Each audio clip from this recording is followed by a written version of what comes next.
Huh? Who is it here? Who is this? Who is this? Sylvie from Kifekorp.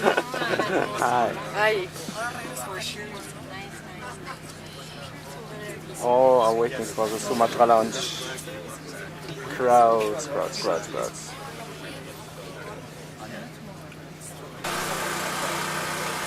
Ok, si vous me donnez 2 minutes, on va tous couper la ligne puis on va tous rentrer, mais c'est juste parce qu'il veut arranger la sécurité à côté. So just 2 minutes, 2 more minutes and we'll all go in front of the line. I just need to get some more security people not to upset this crowd that's waiting outside. So 2 minutes and we're all set. Where are the dogs?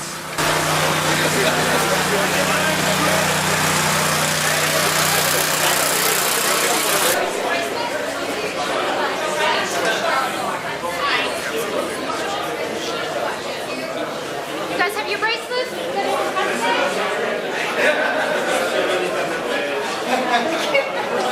Thank you.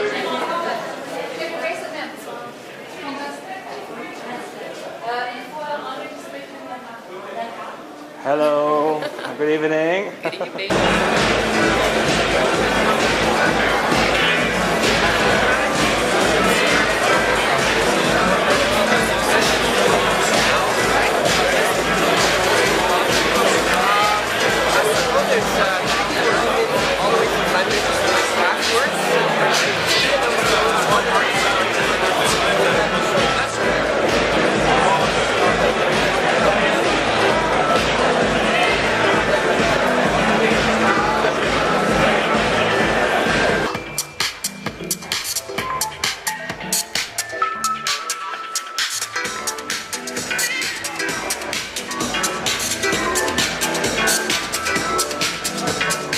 Heard about it for a long time, but I'm standing here telling you now you'll be able to buy this in May, and I hope you'll all go and get it.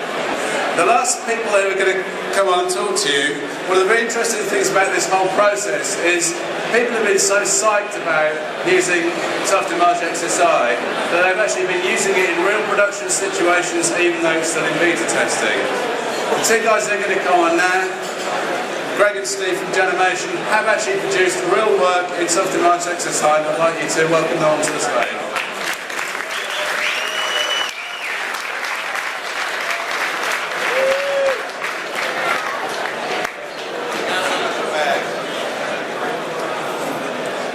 What's up? Alright, we're back, thank God. I really like that thing. It looks like Star Trek there. You get your drinks. Okay, so the first time you play your rotoscope, the rotoscope's actually really good. The first time you play it, it caches all the frames. It zooms super nicely. It's super interactive, and after then, it moves really quickly.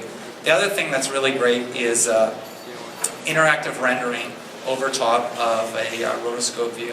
I'm just going to go quickly in and draw a region over top of him. This isn't really the rendering part of it. Now we've got this mode where through your RGB you can see what's behind it. Now I'm going to go and select his light, select the light on the scene, which actually can... And I'm going to adjust that. Now anywhere there's an RGB setting in Sumatra, you can go, this is on any shader, pretty well everywhere. It's standard across the whole interface. If you have a color and you want to adjust it, you can go use this picker here and pick anything. Like if I like that red, I'm setting that light to match the red of that transform panel. Or if I want to match her on a picture, or I want to match another element in the scene. When we actually did this, we used this tool to match the blue on that kind of fluorescent rim up there and got the light to work very well. The other thing I'm just going to touch on quickly is if I go edit the rotoscope view, you can go in here and start to modify that as well. You're not just modifying the layer in front, you're modifying the layer behind. I can color correct the background. I can put some blur on it. It's really a kind of new way of working, and we're pushing this. I mean, the thing is, this is just a start. There's some pretty exciting things that are going to be happening. Okay, so I'm going to load up another scene. No, I'm not going to load it up. I'm just going to open up another scene. Now remember I told you I'd show you some more serious animation mixer stuff. Well, here it is in the year 2050. humans no longer work. It's this sort of group of robots that trudge away. It's got this kind of,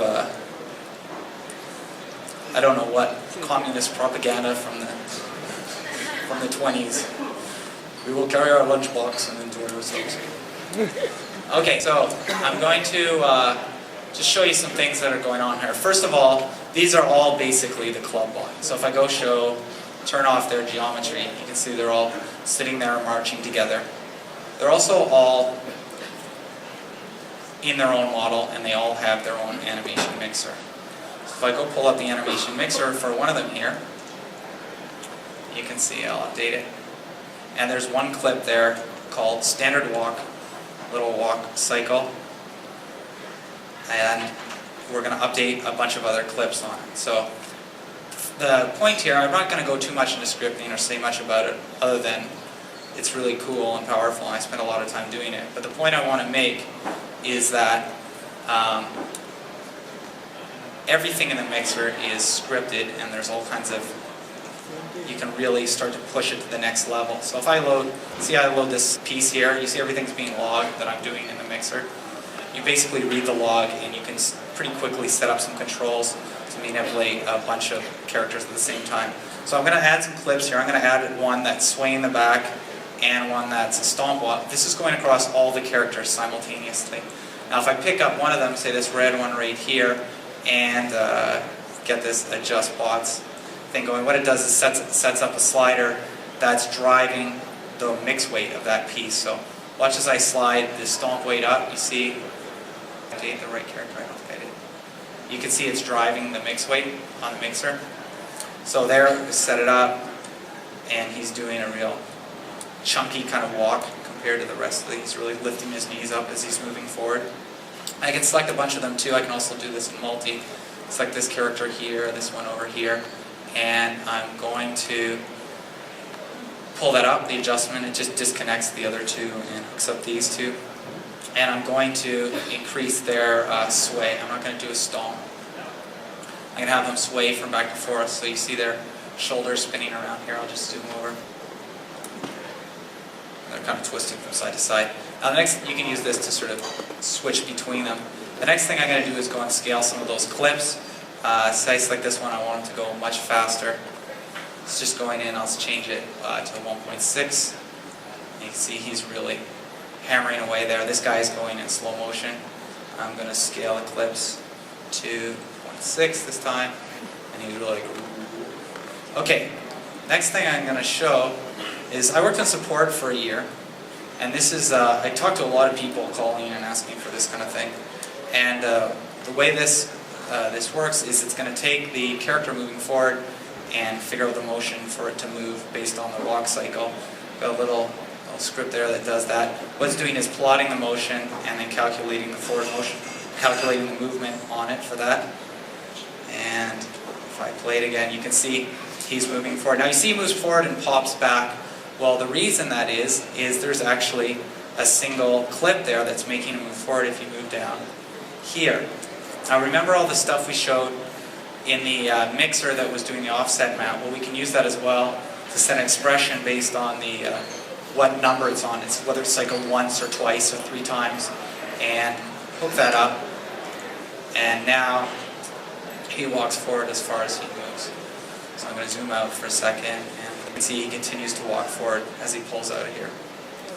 Now I can apply the same thing to all the characters.